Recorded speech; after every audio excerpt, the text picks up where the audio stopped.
Am I the a-hole for sacrificing my daughter's college fund because her sister just gave birth to her fourth child?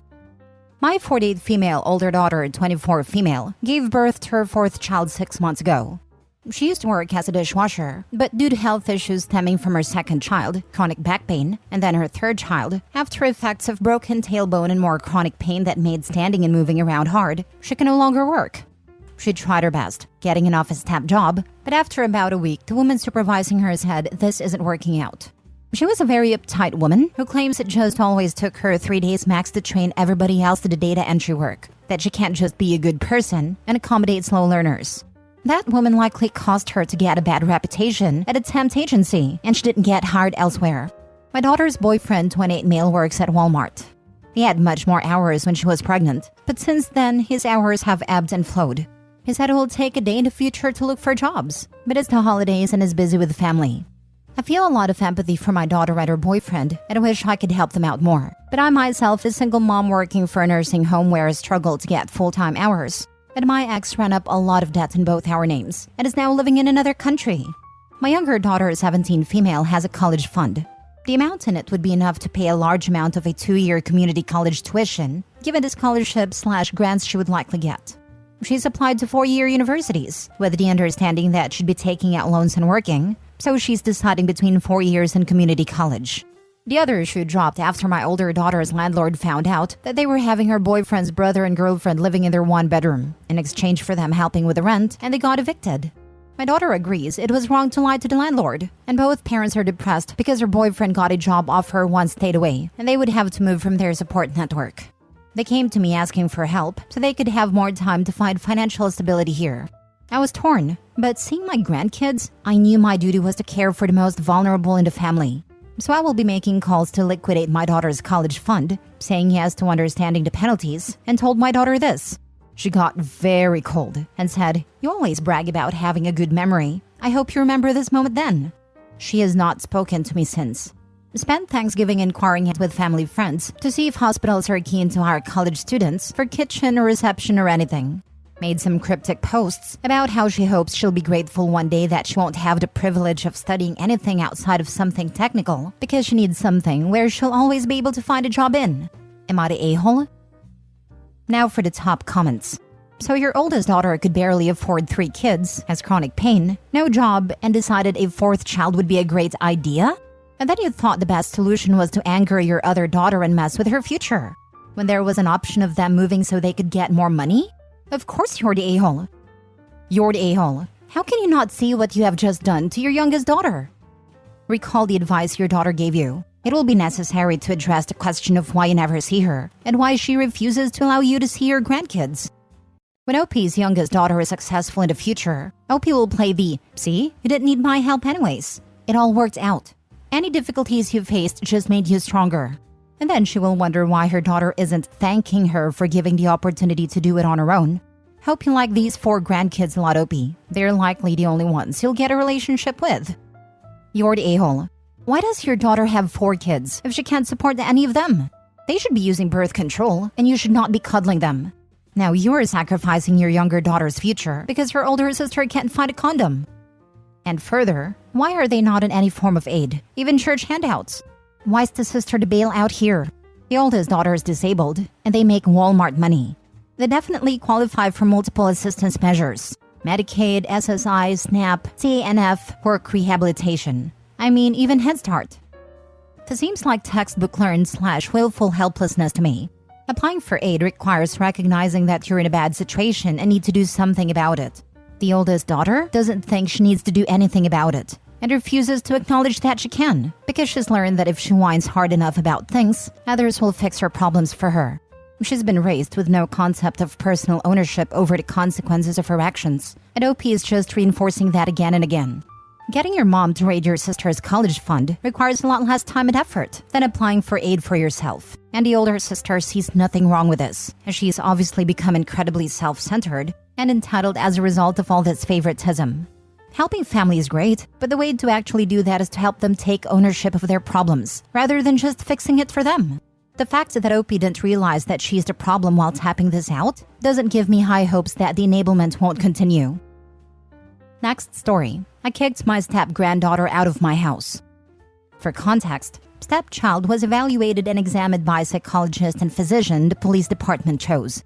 The child showed no sign of abuse. The psychologist said stepchild is a danger to others and needs extensive help, and she advised we keep her away from our family. We tried to include her in our family, but she's made it damn near impossible. So I, 57 male, have a daughter who is 30, well, almost 31. In 2019, my daughter married her now husband who is a bit older than her, but not much. He's 39. I begged her not to marry him, not because I don't like him, but because of his terror of a child. My daughter has a son with my son-in-law, and my son-in-law has a 13-year-old daughter from a previous relationship. The 13-year-old has made it damn near impossible for my daughter to enjoy her baby. This child is incredibly dangerous in my opinion, and before the major event that caused me to cut contact with her, it was always something she had going. Last year, the 13-year-old stepchild told the school that my son, 22, had SA'd her, and it started a crap storm of police interviews and other things. It came out pretty quickly she was lying, because my son has a large burn scar that takes up the lower half of his body, and the stepchild couldn't identify it via photos. My son volunteered for and passed a polygraph test. The psychologist who interviewed both my son and the stepchild deduced rather quickly that the stepchild was lying. When confronted, the stepchild admitted she was lying because she was angry my daughter wouldn't get her a laptop. We had a situation at Christmas before where I bought my daughter a gaming laptop, and my step-granddaughter wanted it but her tantrum didn't work, so she decided to try and steal it. Still didn't work. I invited my daughter and grandson to Thanksgiving and told my son-in-law he was more than welcome to come but his child was not. He said he understood. So, my daughter, my grandson, and my son-in-law show up on Thanksgiving Day. Everything was going well until we hear the front door open and in walks stepchild. Apparently, her mother had gotten wind we were gathered at my house and decided stepchild should be included. I met stepchild at the foyer and told her she wasn't welcome in my home and needed to leave. She got smug, saying, well, my mom's already left, so, and tried to push past me.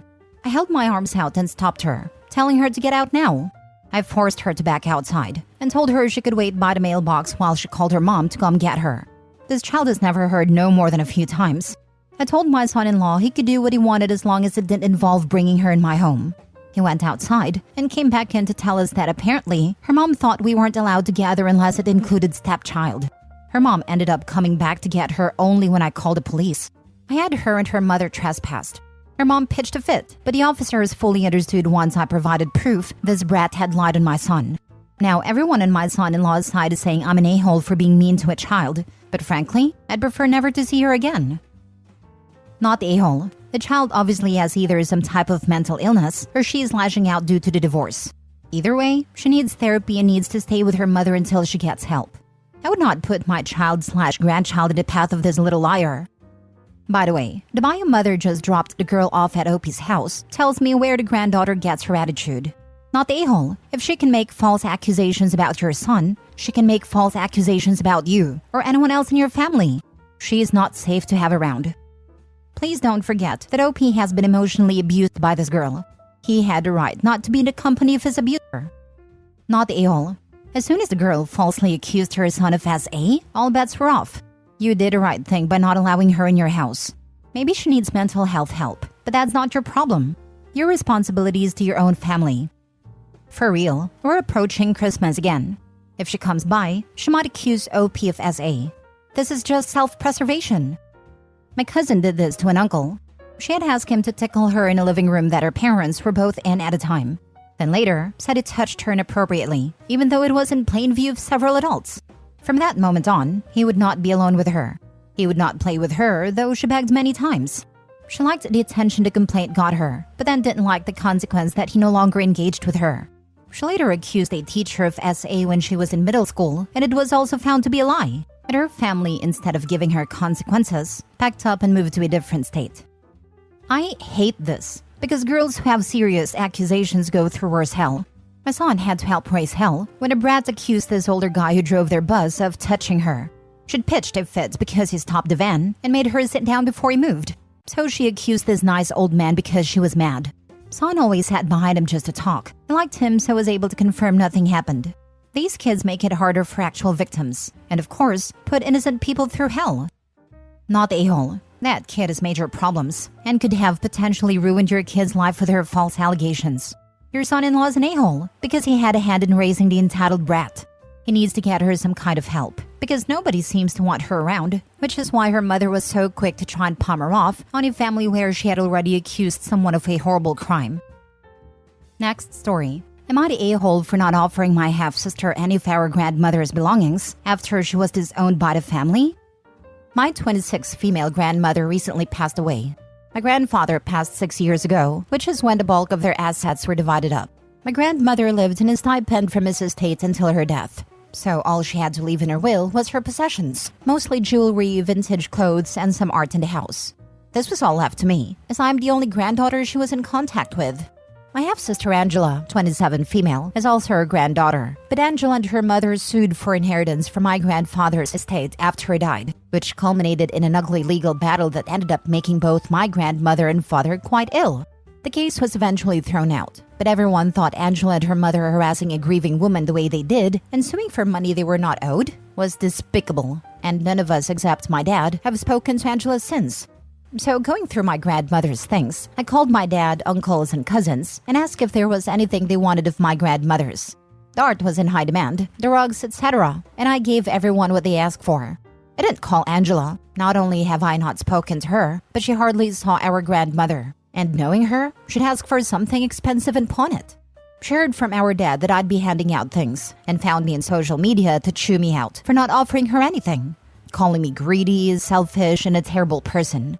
She said she's entitled to have something and really should have had half of the stuff, given my grandmother had more than one granddaughter. I don't agree that she should have had half, because at the end of the day, it was my grandmother's choice and her possessions. But I'm wondering, given how hurt she sounded in her voice note, if I should have offered her something inexpensive / not sentimental, just as a token to be polite. Did I mess up?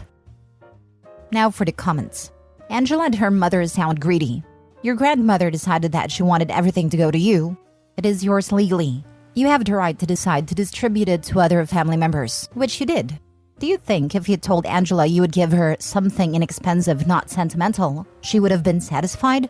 You know her better than Reddit does. Your dad was wrong to tell Angela what you had done with what you inherited. Not the a-hole. Block her. Tell your dad you do not want to communicate with her again. Tell your father if he thinks Angela should have something, he should give her something he has already received from you. Angela is living with the consequences of her actions. Cause and effect. Yes, this right here. OP is not the a-hole. One of my exes had to deal with predatory cousins selling off things they stole from his grandmother. They were living with her, and the family still doesn't know how much they looted and grifted from an old lady with increasing health issues and possibly dementia. Not the a-hole. Your grandmother's estate was left to you. It is up to you who you give things to.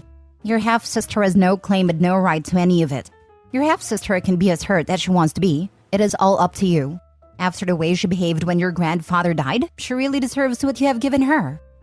Exactly. The nerve of Angela to call OP greedy, selfish, and terrible, as if she completely disregarded and justified her actions after suing OP's grieving grandmother. Her greedy self deserves nothing. But my petty self would tell her to expect her inheritance in the mail soon and just send her an envelope with $1 / £1 / €1 and a note to go F herself. Not the a-hole. Last story. Am I the a-hole for not punishing my 4-year-old daughter after she said my sister-in-law smells like fish? I'm 25 female, my daughter is 4 female. My daughter Leah was sitting with me, her dad, and her baby brother on a couch. This was on Thanksgiving. My sister-in-law came over with her kids and husband. She walked through the door and asked my daughter for a hug. Leah walked over to her and stopped dead on her tracks before saying, "You smell." I corrected my daughter and told her that wasn't nice and she should apologize. But my daughter proceeded to say, "But mommy, she smells like fish." My sister-in-law got angry and started yelling at my daughter about how she was being disrespectful. My daughter started crying and I started yelling at my sister-in-law that she had no right to yell at my kids and that she should have talked to me about the issue instead of yelling at her. She proceeded to say she should be punished for what she said.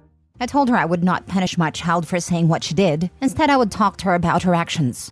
She then left, taking her kids, and called me a crazy witch for not wanting to punish my child. My side of the family is saying that I'm not in the wrong, but my sister-in-law's side is saying that I should have punished her for her actions. Am I the a-hole? If someone smells fish, there isn't a 4-year-old in the world that won't point it out. At least with what went down, smelly fish lady wasn't in your house long enough to stink the place up. I'll never forget when I was a kid, we went with my parents and my grandparents who are from out of town to the old country buffet. There was this horribly fishy smell, but just rancid and disgusting, and I kept asking my parents what it was, and they would kind of giggle and whisper amongst themselves and tell me that they would explain it later. I was maybe 7, and it was just so annoying to me that they wouldn't tell me what it was. And eventually, after we went home, I finally got to talk to my mom privately, and she explained that sometimes older women don't wash their privates very well, and that was the smell. It was so horrifying to hear that as a kid, lol, but I sure made sure to always wash my privates. Any 4-year-old is going to be line of sight level, especially if they're coming in for a hug. What 4-year-old isn't going to shy away from that? Bro, I'm in a wheelchair. There are days when I wish I could be as innocently blunt as a 4-year-old.